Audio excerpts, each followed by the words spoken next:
Assalamu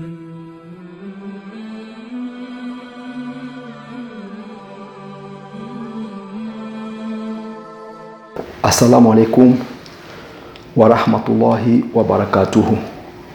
Bismillahi rahmani rahim. Alhamdulillahi rabbil alamin wa sallallahu ala sayyidina Muhammad wa ala ahli baitihi tahibina tahirin. Lelo tozali dimanche. Selon livre ya Cheikh Abbas Kumi Mafatilu Jinan, pona kotanga badua ya ziarat esengeli mokolo oya dimanche totanga ziarat ya Imam Ali alayhi salam na ya Fatima Zahra alayhi salam, pona ko visiter bango mokolo oyo ya dimanche. Pour selo classification oyo ezwami na livre Mafatilu Jinan ya solo mokolo oya dimanche epesami pona Fatima Zahra alayhi salam pe Imam Ali alayhi salam. Imam Ali alayhi salam abotamaki le 13 Rajab na calendrier lunaire, pe azongisaki bomoye pa ya Nzambe le 21 Ramadan 40e année ya Hégire, toujours na calendrier lunaire. Azalaki assassiné et paya Abdurrahman ibn Muljim un certain 19 Ramadan na mosquée ya Kufa.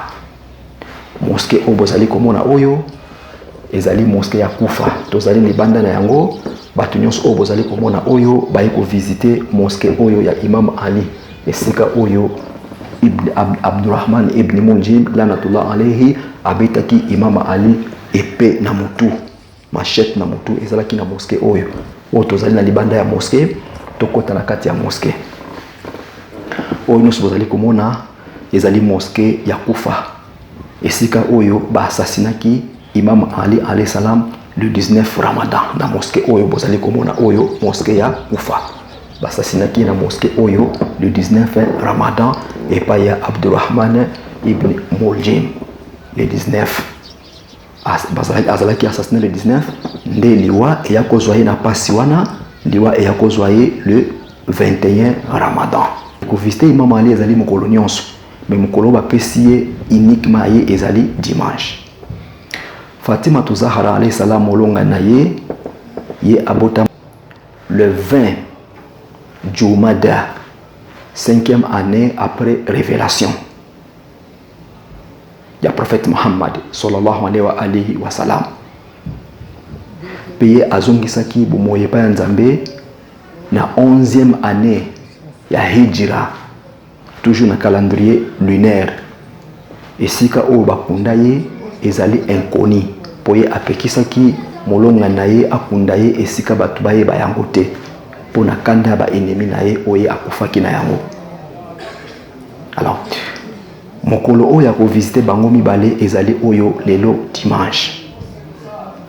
Siko tozali na mosquée ya Kufa esika oyo babetaki Imam Ali épée epa Abdurrahman ibn Muljim lanatullah alayhi, esika oyo bakunda Imam Ali ou bien esika nzoto ya Imam Ali alayhi salam ezwami ezali na Najaf, toujours na Irak, mais na ville ya Najaf.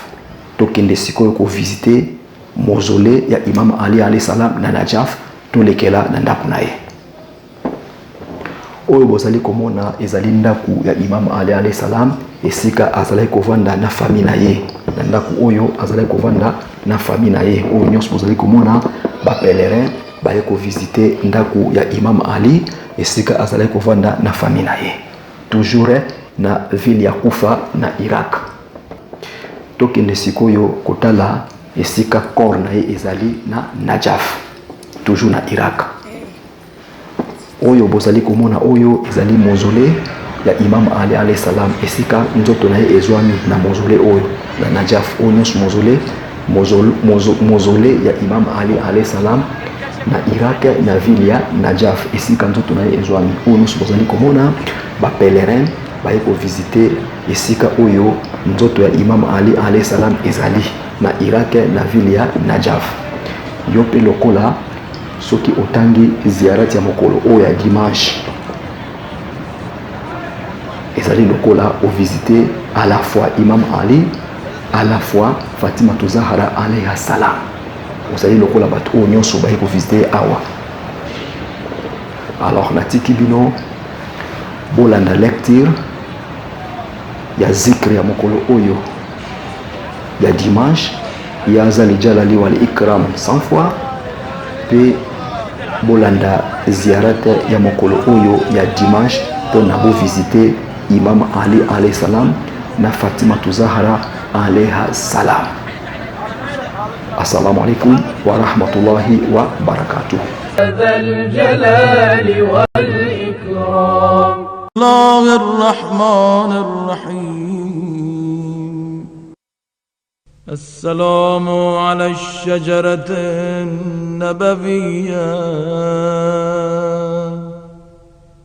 والدوحة الهاشمية